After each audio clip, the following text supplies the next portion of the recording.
பிறக்கலைன்னா, அண்ணாவே பிறக்கலைன்னா வேற யாராவது வந்தே ஆக வேண்டிய நிலைமை. நல்ல வேளை இவங்க வந்தாங்க.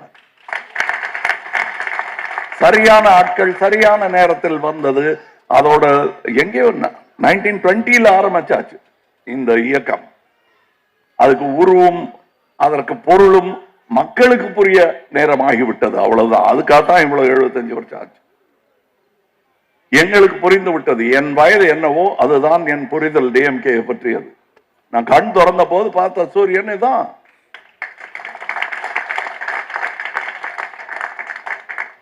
அதுல எனக்கு ஒரு இது இருட்டு வரும். நாங்க இருட்டு பள்ளம். நாளை சூரியன் வரும். இருட்டை பார்த்து பயப்படாதீங்க. இருட்டை பார்த்து நான் பயப்பட மாட்டேன். ஏன்னா விடியும், அப்ப உதயம் வரும்.